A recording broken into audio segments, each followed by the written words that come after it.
Apocalipse, capítulo 2, versículo 11.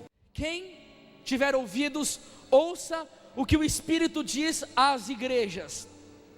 O vencedor não sofrerá dano algum da segunda morte. Essas são para nós palavras do Senhor. Vamos aplaudir a Sagrada Escritura, a palavra do Senhor que se comunica conosco. Eu quero oferecer esta pregação ao nosso maravilhoso, belíssimo, amado, santo, catedrático. Eu não tenho palavras para qualificar este homem, o sumo pontífice, o Papa Bento XVI, que amanhã aniversaria. Essa palma está chucra demais para o Santo Padre. O Papa merece mais, ele merece mais. Queridos, o que eu quero dizer com que escute o que o Espírito diz à igreja, é porque o momento que nós passamos de ataques contra a igreja, luta interior e exterior, dentro e fora da igreja, urge para que os pregadores, os profetas, os reis sacerdotes da igreja falem sobre a verdade da fé. E eu quero deixar bem claro para vocês que esse tempo de dor que a igreja passa é uma profecia antiguíssima, e nós precisamos estar atentos a essas verdades para não desanimar, principalmente atento com a vida de oração, porque o livro do Provérbios 28:5 diz: os homens maus não compreendem o que é justo, os que buscam o Senhor tudo entendem. E nós vamos entender através da visão de um santo chamado Dom Bosco, que num determinado dia da vida dele, sonhou que dentro de um mar enorme, ele viu uma barca enorme também, e essa barca caminhava por sobre o mar, navegava por sobre o mar, e num dado momento do sonho de Dom Bosco, o mar ficou furioso, e começou a bater contra esta barca, e começou a feri-la, começou a arrancar cascos dela, a água começou a entrar dentro da barca, ela começou a ficar enfraquecida, começou a quase que submergir, e veio as ventanias, trevas espessas sobre essa barca, e quando ela estava por sucumbir, ela ficou ereta, firme, e o que sustentava esta barca apareceu no sonho de Dom Bosco. De um dos lados estava o Santíssimo Senhor Jesus Cristo no ostensório, como nós acabamos de adorá-lo aqui há pouco tempo. Embaixo estava escrito assim: salvação dos que creem. Do outro lado estava a imagem da Virgem Maria, Nossa Senhora Auxiliadora, embaixo escrito: auxiliadora dos cristãos. E no leme, guiando a igreja, o sumo pontífice, a pessoa do Santo Padre, o Papa. Dom Bosco volta do sonho, o seu amigo Espírito Santo o dá a interpretação da visão. O mar é o mundo, a barca é a igreja que caminha sobre o mundo. O mar enfurecido são as potências do inferno que vêm contra a igreja católica. Perseguições, heresias, cismas, falta de santidade dos seus membros dentro da própria igreja, corrupções, calúnias, levantes de todas as ordens de Satanás e os seus anjos contra a igreja. E nesta época mais colossal que o inferno se levantar contra a igreja, como estamos vendo agora, o sustento da igreja será a vida eucarística,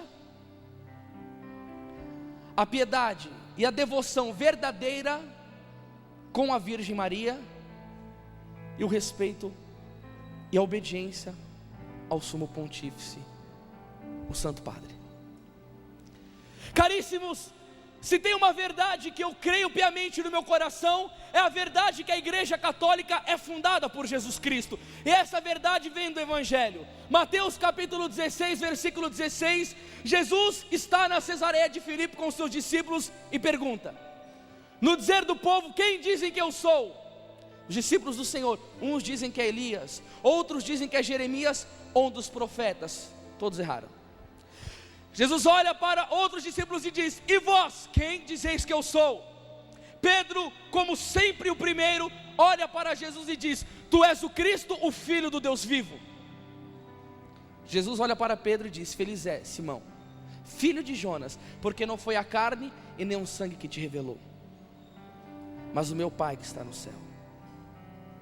E eu te declaro: tu és Pedro, e sobre esta pedra edificarei a minha igreja, e as portas do inferno não prevalecerão contra ela.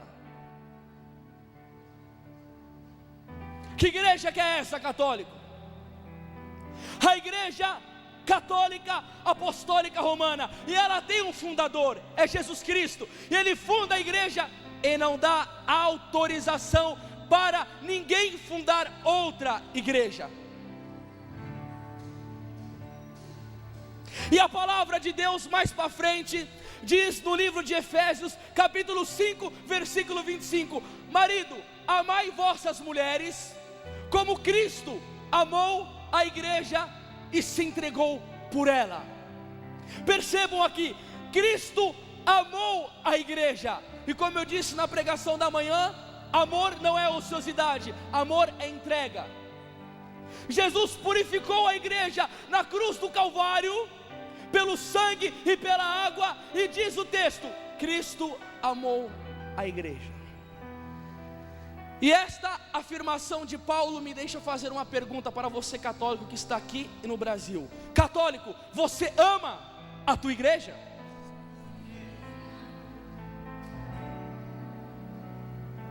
Santo Agostinho diz uma frase: nós só conhecemos aquilo que amamos. 17% dos católicos da Alemanha abandonaram a igreja. E eu fiquei com dó, porque eu falei: não ama a igreja, não sabe o que é a igreja. Nós devemos amar a igreja de uma maneira belíssima, e nós vamos entender o porquê. E não foram poucos santos que amaram a igreja.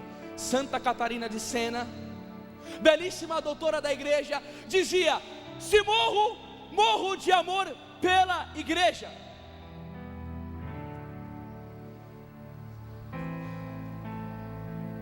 Poeta Paul Claudel: seja louvada para sempre esta grande mãe majestosa, sobre cruz de joelhos eu tenho aprendido tudo. São José Maria Escrivá, ao que ele dizia: eu amo a igreja com toda a minha alma. Confidenciava ele no período de sua vida: queimei a minha juventude, a minha maturidade e a minha velhice para servi-la. Não digo com pena, já que voltaria 1000 vezes a fazê-la. E outro testemunho belíssimo de amor à igreja: não te separes da igreja. Nada é mais forte do que a igreja. A tua esperança é a igreja, a tua salvação é a igreja, o teu refúgio é a igreja. É mais alta que o céu, é mais longa do que a terra, nunca envelhece e o seu vigor é eterno. Diz São João Crisóstomo: o Espírito diz expressamente que nos tempos vindouros muitos hão de apostatar da fé, dando ouvido a espíritos embusteiros e a doutrina de demônios. Isso é doutrina satânica. Igreja santa, como dizia o teólogo do Vaticano II, Karl Rahner, de homens pecadores. Quem é pecador na igreja? É eu e você, somos nós, mas a igreja não. Paulo diz em 2 Timóteo 4:3 que chegaria um tempo, irmãos, que não suportaria essa doutrina da salvação. E muitas vezes, até em ambientes católicos, de pessoas que não obedecem o sumo pontífice, você fala essas coisas, você é taxado de louco, você é taxado de retrógrado, se você segue e obedece o Papa, pelo amor de Deus, né? Eu fiz um curso de teologia, que eu aprendi nesse curso de teologia, de uma professora, que os 10 mandamentos não foram dados por Deus para Moisés. Moisés fez uma cirurgia no cérebro, e que era um homem muito inteligente, e para ser acessível para nós, uma linguagem de entendimento, diz que Deus deu o mandamento para Moisés, mas que Deus não se comunica dessa maneira com as pessoas. Mas foi Moisés que era muito inteligente. Essas coisas que nós estamos saturados de escutar, que o demônio não existe, e o Papa Paulo VI diz que quem nega a existência do demônio sai do âmbito eclesial, e vão entrando essas cisâneas, e vão inoculando esses pensamentos em nós, para ficarmos marcados pela mentira. A igreja é santa. E aqui, uma homilia belíssima, que o Frei Raniero Cantalamessa pregou ao Papa.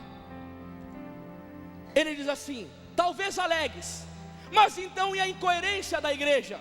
Pregador do Papa. E os escândalos de até alguns papas. Se assim falas, é porque raciocinas humanamente, como homem carnal, e não consegues aceitar que Deus manifesta o seu poder e o seu amor por meio da fraqueza. Não logrando alcançar a inocência por ti mesmo, tu o exige da igreja. Ao passo que Deus determinou manifestar a própria glória e onipotência precisamente por meio desta terrível fraqueza e imperfeição dos homens, sem excluir os homens da igreja. E como eles plasmou a sua esposa, que é maravilhosa, exatamente porque exalta a sua misericórdia, o Filho de Deus veio a este mundo, e como um bom marceneiro que se tornara na escola de José, juntou os pedaços de tábuas mais escangalhados e bichados que encontrou, e com eles construiu o barco que enfrenta o mar faz 2000 anos. Esses pedaços escangalhados sou eu e você, filhos da igreja. Somos nós os pecadores da igreja, mas a igreja não. Mas a igreja está enrugada, a igreja está velha, dizem os inimigos da igreja. Ô dó! A conspiração por trás para acabar com a igreja é tão colossal que nós nunca entenderemos o propósito do inferno para vir contra a igreja. Cadê que acaba com ela? Aí, um reformador protestante chegou para o homem e fez essa pergunta: a um dos reformadores que lhe censurava a permanência na igreja católica, não obstante a sua corrupção, Erasmo de Rotterdam respondeu um dia: falou, como você pode ficar na igreja católica? Olha quanta miséria dentro da igreja, olha quanto pecado. Como se o cara que contestou isso fosse puritano, santo, imaculado, sem falha. Como você consegue ficar na igreja? Tem tantos pecados dentro da igreja. Olha a resposta dele: eu tolero esta igreja, esperando que melhore, já que também ela é forçada a suportar-me à espera de que eu melhore.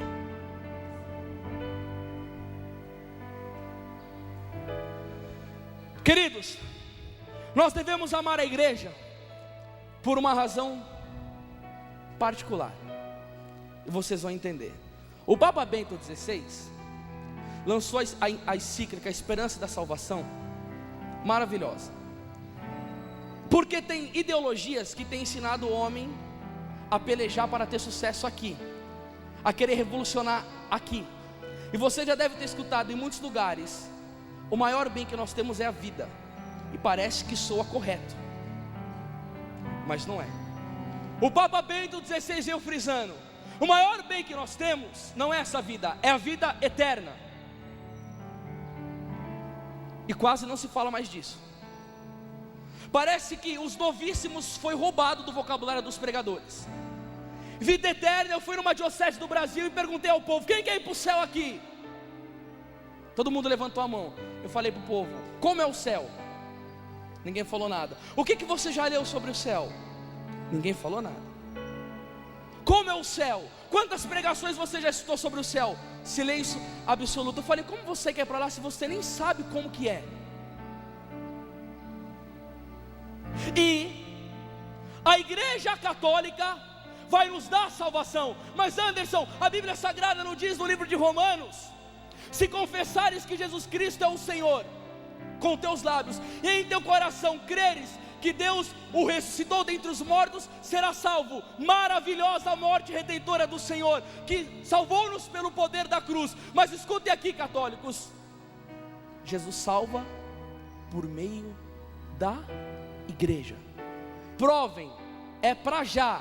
Catecismo da Igreja Católica, parágrafo 846, que inicia: fora da igreja não há salvação. Como entender esta afirmação? Eu quero que você saia daqui com uma alegria profunda na sua alma de ser católico, porque os demônios do inferno têm conjurado contra a igreja e quer arrebatar os filhos da igreja. Se você não for uma pessoa fortíssima de convicção, não aguentará suportar o que está por vir. E ele diz aqui: fora da igreja não há salvação. E o catecismo nos explica como entender esta afirmação com frequência repetida pelos padres da igreja. Formulada de maneira positiva, ela significa que toda a salvação vem de Cristo, cabeça, por meio da igreja, que é o seu corpo. Apoiado na Sagrada Escritura, na Sagrada Tradição, o Concílio Ecumênico Vaticano II ensina que esta igreja peregrina é necessária para a salvação. Escutou isso, gente? Necessária. E continua: o único mediador e caminho da salvação é Cristo, que se nos torna presente em seu corpo, que é a igreja. Ele, porém, inculcando com palavras expressas a necessidade da fé e do batismo, ao mesmo tempo confirmou a necessidade da igreja, no qual os homens entram pelo batismo como que por uma porta. Agora que vem uma parte que nós temos que ter vigilância absoluta. Por isso, não podem salvar-se aqueles que, sabendo que a igreja católica foi fundada por Deus, por meio de Jesus Cristo, como instituição necessária, apesar disso não quiserem nela ou entrar ou nela perseverar. Um dia eu meditava e tinha júbilo no meu coração por essa verdade. Eu falei: Senhor, será que tantas pessoas dão glórias e louvores a Ti por esse mistério? Porque a salvação é algo tão importante. Paulo, quando pregava aos filipenses, em Filipenses 2,12, o que ele dizia para o povo? Trabalhai na vossa salvação com temor e tremor. 1 Coríntios 19: se é só para esta vida que temos colocado a nossa esperança em Cristo Jesus, somos de todos os homens os mais dignos de lástima. Jesus disse em João 14,2: na casa do meu pai há muita morada. Gente, esse negócio de eternidade é uma coisa muito séria. Por isso que a Bíblia diz em Eclesiástico 7,40: em tudo o que fizeres, lembra-te do teu fim e jamais pecará. Gente, o inferno é horrível. Jesus pregou sobre o inferno 15 vezes, não para botar medo no povo, mas para testificar que existe e que a morte dele na cruz foi para nos livrar de lá. Só que há uma diferença entre redenção oferecida e redenção aproveitada. Cristo deu-se, a salvação está para nós, agora compete a nós seguirmos o caminho da salvação. Como ele disse em João 14,6: eu sou o caminho, a verdade e a vida. E esse caminho que é ensinado pelo Cristo, quem nos ensina é a igreja. Olha que beleza a tradição da igreja. A nossa igreja não nasceu ontem por um pseudo fundador. Quando um discípulo de Napoleão Bonaparte chegou a ele e disse: Napoleão, você tem que fundar uma religião. Nossa, o Napoleão é poderoso, o Napoleão é um colosso, ele é o maior homem do nosso tempo. Os fundadores, os seguidores idolatravam e queria que ele fundasse uma religião. E Napoleão falou: olha, caríssimo, para fundar uma religião precisa de duas coisas. A primeira eu não quero e a segunda eu não posso. E o discípulo estarrecido falou: o que você não pode? Você pode tudo, funda uma religião. Ou me diga, o que você não quer e não pode? Napoleão respondeu para ele: para fundar uma religião, a primeira coisa tem que morrer numa cruz, e a segunda, ressuscitou no terceiro dia. Jesus Cristo morreu e ressuscitou. Ele é o fundador da tua igreja. Este sim pode fundar uma igreja. Em todas as igrejas católicas do Brasil, onde você entrar numa igreja, numa capela, você tem a graça maior que nenhuma outra pessoa tem. Você pode, você, escuta aqui, e que está em casa, adorar o fundador da tua igreja. E nós temos que perseverar na fé católica. Nós temos que amar esta mãe. Hoje em dia nós vemos que é uma superficialidade na fé. Livros que estouram hoje são livros de autoajuda. Doutrina quase não se procura. Você vai conversar com alguns católicos, se tem uma ignorância absurda acerca da patrística, dos santos padres, dos ensinamentos da igreja. Quando tem um debate de fé, fica aquele silêncio ocioso, omisso, não porque não tem autoridade para falar e coragem, muitas vezes porque não conhece a igreja. Desde quando eu tive meu processo de conversão, eu gastei mais de 8 mil reais comprando livro para estudar sobre a igreja. E um dia desse eu pregava no estado do Brasil, e disse que na minha meditação pessoal eu fiz uma pergunta a mim mesmo: Anderson, o que você seria se você não fosse católico? E eu respondi para mim mesmo, o jovem mais triste do mundo, porque a maior alegria da minha alma é ser católico. Eu amo a igreja católica, eu não sei viver sem a igreja, eu dependo da igreja. Queridos, devemos amar a igreja com toda a nossa alma. Lembro-me de um dia que eu recebi um e-mail em que tinha jovens da Argentina que ficou sabendo de uma passeata das feministas, queriam pichar a igreja, queriam degladiar contra a igreja, queriam querer queimar a igreja. E esses jovens descobriram dessa passeata e foram lá para defender a igreja católica, e fizeram uma corrente humana em volta da igreja, ficaram rezando o rosário. As feministas, que são a favor do aborto, foram lá, começaram a cuspir nesses jovens, começaram a avançar para cima desses jovens, gritar contra eles. E nisso, esses jovens ficaram como corrente humana, rezando o rosário, e os que tomaram cusparada na cara, baixaram a cabeça, ficaram firmes e mostraram o seu amor pela igreja. Quando eu vi aquilo no vídeo na internet, eu comecei a chorar. Eu falei: Senhor, eu quero ser como esses jovens, eu quero dar vida pela igreja. Jesus escuta a nossa oração. Um pouco tempo depois, eu estava indo para o centro encontrar com uma amiga da nossa comunidade. Ela me liga no celular da nossa missão: está tendo uma passeata feminista a favor do aborto, e estão ofendendo a igreja, o Papa, a Eucaristia, a Virgem Maria. E sabendo pela igreja católica a gravidade do aborto, entramos no meio daquela passeata. Eu cheguei para ela antes e perguntei, falei: você está pronta para dar vida pelo evangelho, para morrer por Jesus? Ela falou: estou. Eu falei: então tira o brinco, que vai ser a primeira coisa que podem puxar. Eu falei: se morrer, chega no céu e é recepcionado, se não, a gente testemunha a fé. Entramos no meio daquela passeata, abri a Bíblia, João 10:10. O Senhor veio para que tenhamos vida e vida em abundância. Começamos a pregar contra o aborto, dizendo: por favor, gente, Jesus é vida, vamos dar direito às crianças para nascerem. Juntou um monte de gente em cima da gente, queriam nos espancar, não bateram na gente porque estava sendo filmado, por causa dos policiais. E quando nós estávamos indo embora, eu estava com um documento do cardeal Ratzinger, escrito na época, Dominus Iesus, que ele diz uma coisa belíssima para mim e para você: somente na igreja católica está a plenitude da verdade. Somente na igreja católica, somente. Documento da igreja.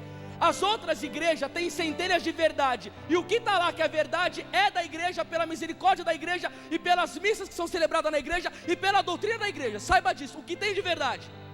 Quando eu estou andando pela rua, falando sobre esse documento com o coração em chamas de amor pela igreja, levanta um homem, começa a xingar a igreja de tudo menos de santa, e vem e começa a me agredir fisicamente. Naquele dia eu falei: Senhor, tem que estar pronto para dar a vida pela igreja e saber o ódio que o inferno tem da igreja. E olha aqui que belíssimo o que diz Santa Teresinha: o espírito das cruzadas inflama-se dentro de mim, morreria com prazer sobre o campo de batalha defendendo a igreja. Está precisando com urgência levantar os católicos que são apologetas.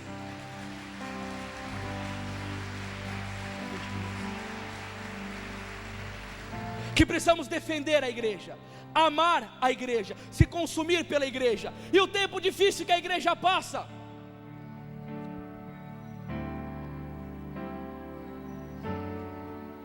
eu vou te responder aonde está falando sobre isso. Parágrafo 675 do Catecismo da Igreja Católica: antes do advento de Cristo, a igreja deve passar por uma provação final que abalará a fé de muitos crentes. Está escutando o que o Catecismo está dizendo, gente? Você está vendo a seriedade com que está sendo falado isso aqui? antes da segunda vinda de Jesus, do advento, a igreja deve passar por uma provação final que abalará a fé de muitos crentes. Lembra de Jesus, Lucas capítulo 18, versículo 8? Quando o Filho do Homem voltar, acaso achará fé sobre a face da terra? Ele pergunta e não dá resposta. E ele continua dizendo aqui: a perseguição que acompanha a peregrinação dela na terra desvendará o mistério da iniquidade sobre a forma de uma impostura religiosa que há de trazer aos homens uma solução aparente a seus problemas à custa da apostasia da verdade.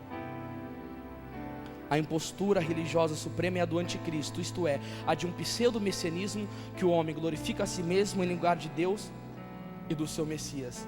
Esse não é o grito da humanidade hoje? Não quero servir ao Senhor?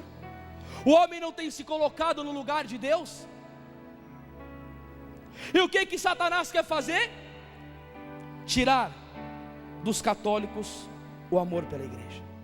Jovens universitários que me escutam, se vocês não estudarem e não rezarem muito, não suportarão. E quantos me disseram: se você entrar na faculdade vai ser perigoso, que você vai perder a sua fé. Quanto mais os professores ultrajam a igreja, mais a minha fé fortalece, mais eu amo a igreja, mais eu quero me consumir pela igreja. Perder fé nada, quem tem fé não perde, aumenta. Aumenta. E esta igreja católica está passando por esse tempo de provação, e os inimigos da igreja gritam: vamos acabar com a igreja. Eu quero trazer esperança e consolo para o seu coração católico. 1 Macabeus 2,61 já diz: recordai-vos que de geração em geração todos os que confiam no Senhor não desfalecem. Agora eu vou levar a Bíblia para vocês. E diz assim: não receis as ameaças do pecador, porque se a sua glória chega à lama e aos vermes, não tenha medo da ameaça contra a igreja, eles irão para a lama. Isso é profecia. E a tua profecia, Anderson, para o Brasil é em cima da palavra de Jesus. Não acabará, porque a nossa igreja não vem daqui, ela veio do céu, é sustentada por Jesus Cristo, e as portas do inferno não prevalecerão contra a igreja. Nós veremos a ruína dos nossos inimigos. Se Davi diz no Salmo 97: caiam mil à minha esquerda e 10 mil à minha direita, eu não serei atingido. Se no Salmo 117:10 ele diz assim: ainda que me cercassem todas as nações pagãs, eu as esmagaria em nome do Senhor. Se 1 João 4,4 fala: maior aquele que está em mim do que aquele que está no mundo, quanto mais a igreja esposa de Cristo. E aqui continua, palavras de profecia, de consolo para nós. Porque saibam, o cardeal Ratzinger já dizia: a igreja católica vai ser uma comunidade de primeiros cristãos, vai voltar a ser pouco, grão de mostarda, vai reduzir. Você vai entender por quê. E vamos ser pouco, como vamos fazer para vencer? 1 Macabeus 3,19: porque a força no combate não depende do número, mas da força que desce do céu. Esta gente vem contra nós com insolência e orgulho, para nos aniquilar, juntamente com nossas mulheres e nossos filhos, e para nos despojar. Nós, porém, lutamos por nossas vidas e nossas leis. O próprio Deus os esmagará aos nossos olhos, não os demais. Quer mais uma palavra de consolação? Isaías 45:5: eu sou o Senhor, Deus sem rival, não há outro Deus além de mim. E você questione Deus, não virá intervir sobre a sua igreja? Santo Agostinho já dizia: se não fosse a misericórdia de Deus, o demônio já tinha matado todos os homens da face da terra. A igreja só fica de pé pela misericórdia do Senhor. Agora é você que tem que lutar dentro dela para suportar os açoites do inferno. E diante dessas dificuldades, o que eu tenho que fazer como católico? O que fez o povo macabeu? 1 Macabeus 3,43: disseram uns aos outros: levantemos nossa pátria de seu abatimento e lutemos por nosso povo e por nossa religião. E esta igreja é guiada pelo Santo Padre, o Papa. São Francisco de Sales diz: a igreja, Jesus e o Papa são um só. Na época de Napoleão, ele catou os bispos da igreja católica e quis mudar coisas dentro da igreja. Os bispos quietos não falavam nada. Napoleão ficou enfurecido, e quando ele viu que os bispos não faziam nada, ele açoitou um bispo no meio, e o mais ancião dos anciãos levantou a mão, e Napoleão falou: diga. Ele falou: Napoleão, não dá para você mudar nada dentro da igreja, porque a igreja sem o Papa não é igreja. O sumo pontífice, tenho para mim que é um dos homens mais odiados pelo mundo, está sendo perseguido, porque através da retidão de Bento XVI, ele tem se oposto ao projeto de luxúria do mundo, ao projeto de poder, ao projeto de ganância.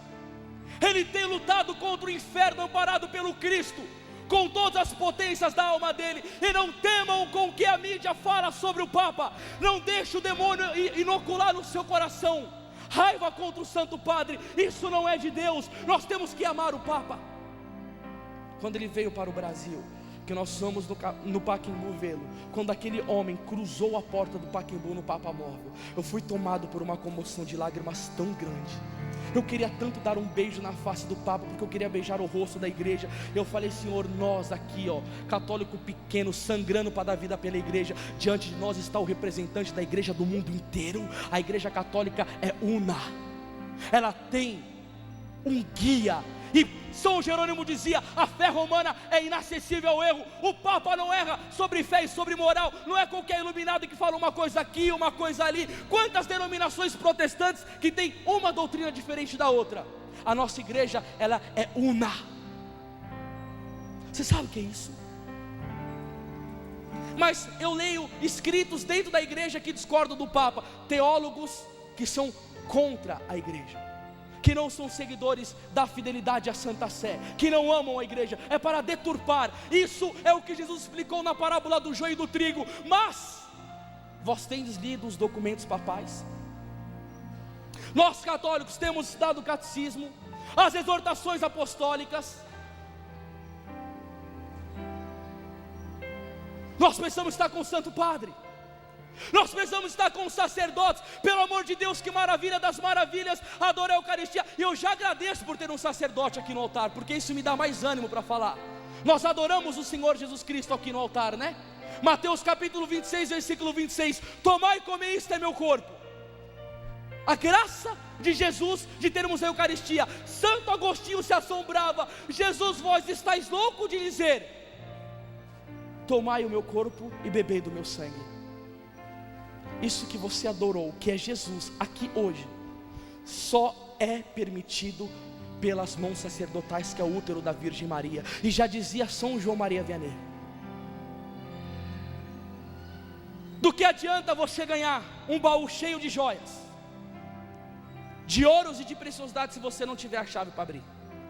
E do que adianta ter a paixão de Cristo, se não tem o sacerdote para atualizar? Agora Paulo diz que cada aborto cometido, um demônio sai do inferno para tentar a vida dos padres. E sabe o que ela diz? Que o sopro de um demônio desse é mais forte, é tão forte que seria suficiente para acabar com uma cidade. E nós muitas vezes mantemos a língua infeccionada pelo inferno, descemos a linha no padre, no clero e não rezamos. Nós precisamos rezar pelos nossos sacerdotes. E sacerdotes, aqui eu quero me comunicar com vocês: coragem na vossa missão sacerdotal. O Curadar dizia: depois de Deus, sacerdote é tudo. A sua dignidade é extrema sobre a face da terra. Somente vocês podem nos dar o corpo de Jesus, padres católicos, quando nós estamos detonados pelo pecado, fatigados, fracos. Onde que vem a esperança? O confessionário. Somente o padre pode lavar a nossa alma com o sangue de Jesus do confessionário. Você pensa de Satanás estar feliz com os sacerdotes? O demônio quer levar as almas ao inferno. Quando São João Maria Vianney chegou na cidade de Ars, a paróquia vazia, ele começou a fazer a adoração das 2 da madrugada em diante. No meio do caminho ele perguntou: como eu faço para chegar a Ars? O jovem disse: não há nada para se fazer em Ars. Ele disse: então significa que temos que fazer tudo lá. Adorava a Jesus. O plano pastoral daquele padre deu certo. Sacerdotes, olha que lindo isso. Vocês conhecem, mas eu amo falar sobre o sacerdócio católico. Adorava das 2, celebrava a missa às 8, ação de graça e todo dia.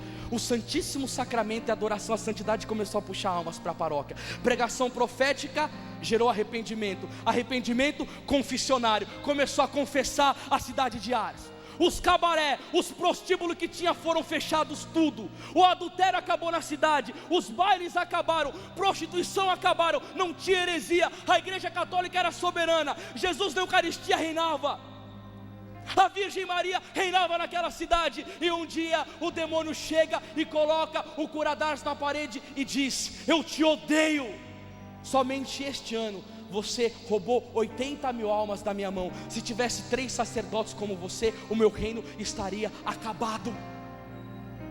Entendeu, igreja católica e sacerdotes que me assistem, por que tanta raiva do demônio contra vós?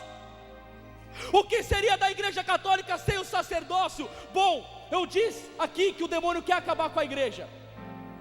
O Papa na Eclésia da Eucaristia, João Paulo II nos ensina: a igreja vive da Eucaristia, belíssimo. E se não tiver o sacerdote, cadê o corpo de Cristo? Acaba. E se não tem corpo de Cristo, como a igreja vai subsistir? Pode um católico assistir programas imorais, novelas?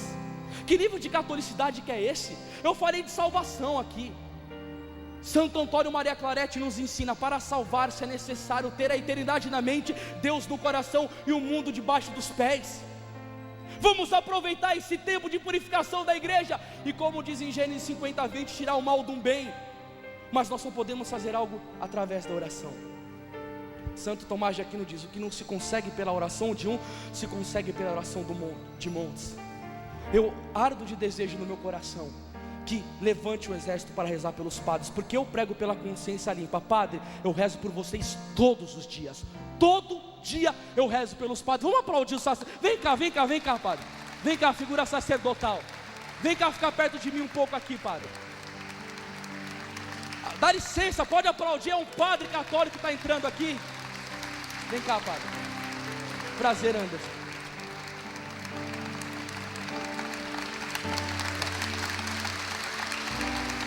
Essas mãos aqui, só ela pode trazer Jesus para nós. Só ela.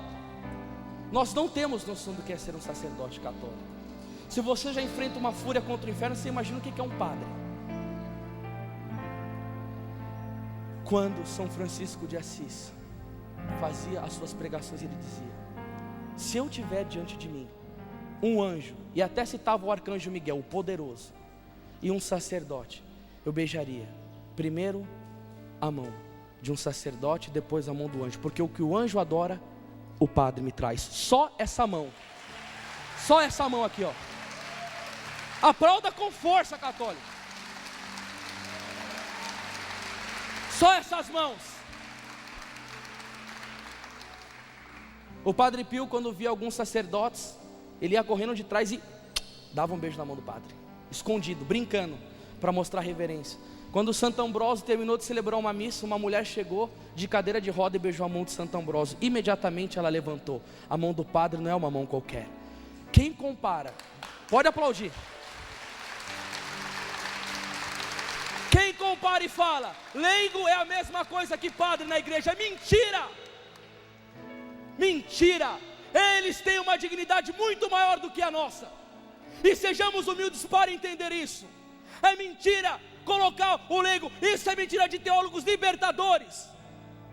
O leigo não tem a mesma autoridade que o padre, ele não tem a mesma glória de Deus diante do que o padre.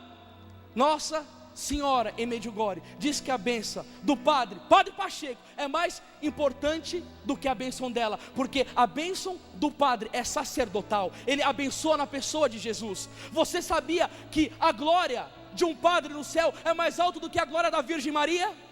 E ela está interessadíssima que isso acontece, porque eles são os filhos prediletos de Nossa Senhora. Eles são os filhos prediletos de Nossa Senhora.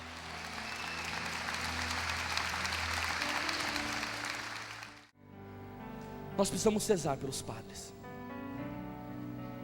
Muito.